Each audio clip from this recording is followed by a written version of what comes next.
ቀጥታ ከዓለም አቀፍ ሞዴሎችን የሚመሳሰል በመሆኑ ብዙዎች ይህች ልጅ የሀገር ገጽታን የምታስጠራ ትልቅ የዓለም አቀፍ ሞዴል የመሆን ተሰጥኦ አላት በማለት እያደነቋት ይገኛሉ።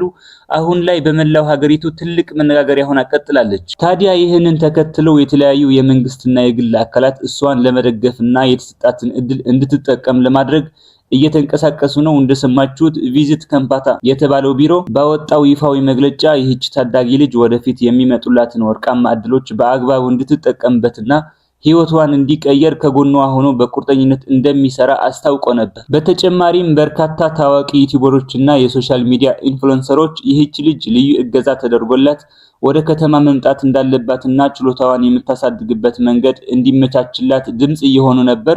ከነዚህ መካከል አንድ ቪዲዮ ላሳያችሁና ከዛ ወደ ማስተር አብነት ወስዳችኋለሁ። ሰሞኑን የዚህች ልጅ ቪዲዮ ሁላችሁ ማየታችኋል ብዬ አስባለሁ። ኤልሳቤት ትባላለች። በከለሯ ምክንያት በቁንጅናዋ ምክንያት ሶሻል ሚዲያ ላይ በጣም አነጋጋሪ ሆናለችና እኔ እቺ ልጅ መታገዝ ካለባት በምን ወይ መሆን እንዳለበት የራሴን ሐሳብ ለማስቀመጥ ነው የመጣሁት። በዚህ ነገር ልትስማሙም ላትስማሙም ትችላላችሁ።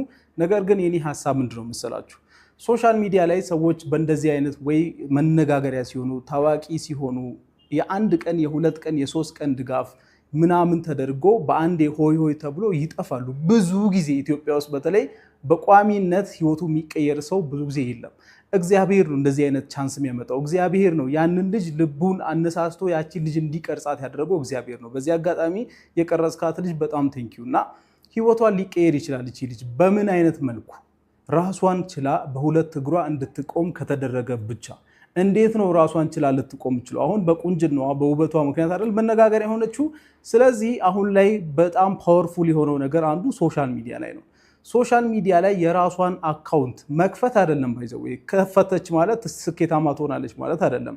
በትክክል ጥሩ ፐርሰናል ብራንድ እንዴት ነው የሚገነባው እና ማስታወቂያ እንዴት ነው መስራት ያለባት፣ ስንት ብር ነው ማስከፈል ያለባት፣ ዲል እንዴት ነው የሚደረገው እና ሶሻል ሚዲያ ላይ እንዴት ነው የሚሰራው የሚለው ነገር በደንብ አንደርስታንድ የምታደርግ ከሆነና ራሷ ቢያንስ ራሷ ባትሰራ ራሱ አጠገቧ ይሄን ነገር የሚረዳ ሰው አብሯት የሚሰራ ከሆነ እቺ ልጅ በጣም ህይወቷ ሊቀየር ይችላል። ለምን ሶሻል ሚዲያ ላይ ብዙ ጊዜ እንደዚህ አይነት ሰዎች ሲረዱ የተረዱት ሰዎች ሳይሆኑ የረዱት እነዚህ ጊቫዌይ የሰጡ ሰዎች ናቸው ይበልጥ የሚያድጉት። ለምን በቃ ሁሌ ቋሚ ሰዎች አሉ ሶሻል ሚዲያ ላይ ሰዎች ይመጣሉ፣ ይረዷቸዋል፣ ያልፋሉ። እነሱ ግን እያደጉ የሚረዷቸው ሰዎች ማለት ነው።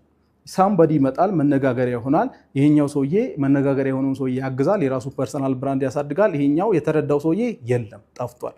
ሁሌ እንደዚህ አይነት ትሬንድ ነው ኢትዮጵያ ውስጥ የሚበዛውና በሁለት እግሯ እንድትቆም እኔንም አግዛት ካላችሁኝ እንዴት ሶሻል ሚዲያ ላይ መስራት እንደምትችል እኔም ለማገዝ ዝግጁ ነኝ።